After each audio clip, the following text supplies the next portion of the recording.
ViparSpectra recently sent over their P2000 LED grow light for us to use in an upcoming grow, so let's get this light out of its box and measure its PAR levels in a 2-foot by 2-foot grow tent. This light came very well packaged, which is something that I always like to see. It seems like the shipping companies are treating packages more roughly every day, and I want the light to be able to survive the trip. I like that they have an extra sheet of cardboard under the flaps. It definitely helps to avoid damage to the panel when you cut it open. Underneath that is a foam pad, and then there is the panel itself. The Samsung LM281B and other LEDs on the board have a solid coating that you can see here, which helps give the light its IP65 water resistance rating. The light measures 20 inches by 11 inches, which means that it is going to fit great in the 2-foot by 2-foot grow tent we will be putting this into. ViparSpectra lists this light as being able to cover up to a 4-foot by 2-foot tent in flower or a 4-foot by 3-foot space in veg. Underneath the light is the power cord, which uses the same end connector as a computer power supply if you want to get a longer one. There are the hanging hardware hooks, which are nice to have, but I almost never use them myself, and then a pair of ratcheting hangers. I will usually just connect these directly to the lights and hang them that way. There is also a small card that tells you what to do if you have any issues, and the user's guide for the light. Now that we have it out of the box, let's take a closer look at it and see what we have. On the backside of the light, you get a really good look at the heatsink that they use to keep those LEDs cool. I like that the heatsink has fins. It not only helps with heat dissipation, but also adds a lot of rigidity to the light. I also like the choice of colors. The green and dark gray look really good together. Taking a closer look at the driver, and it is a Sosen model number SS-200VA-56B, which also shows that it is suitable for dry, damp, or wet locations.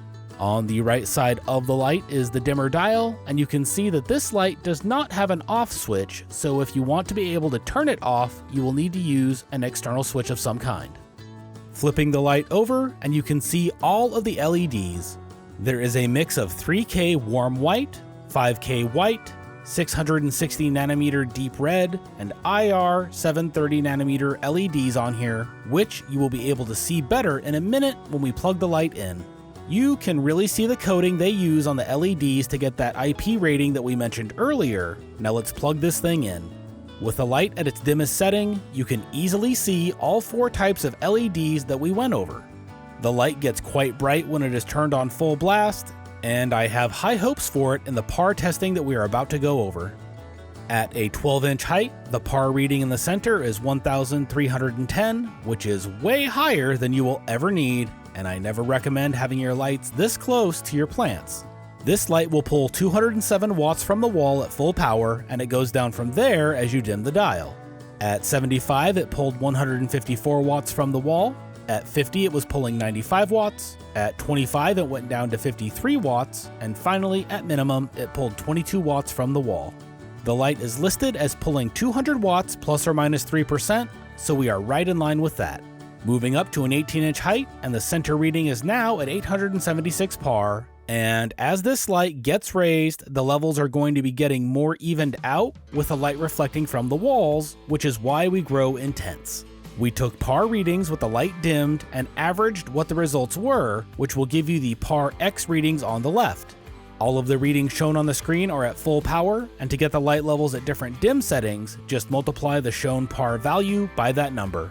For example, the center reading at 18 inches is 876, but if we have the light set to 50, we would multiply it by 0.51 and get a result of 446, which will get you pretty close with all of the values shown. At a 24-inch height, the center level is down to 716 PAR, and the light spread across the tent is looking really good. We are still using the Apogee SQ-420 Smart Quantum Sensor to take all of these measurements, and it is working out great.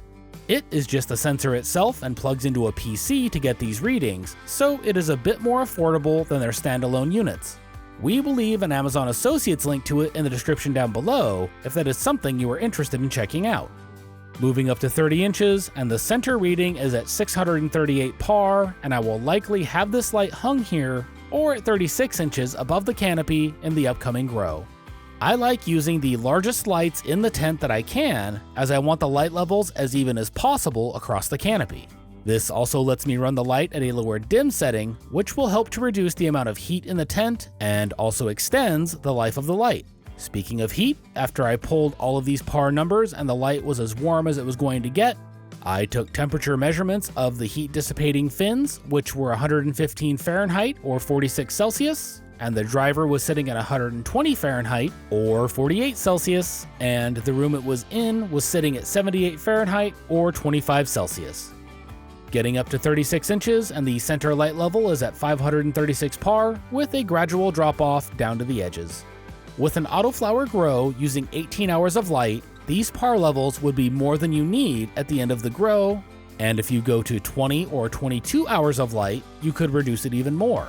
This is determined by the DLI, or Daily Light Integral, which we will be going over in an upcoming video. The ViparSpectra P2000 is a great little grow light that is going to work amazingly well in the 2 ft by 2 ft grow that we have coming up.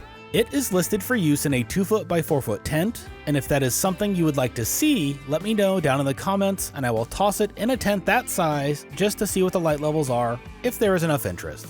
Thanks again to ViparSpectra for sending us this light to check out, and make sure to keep an eye for the upcoming Grow series using the P2000.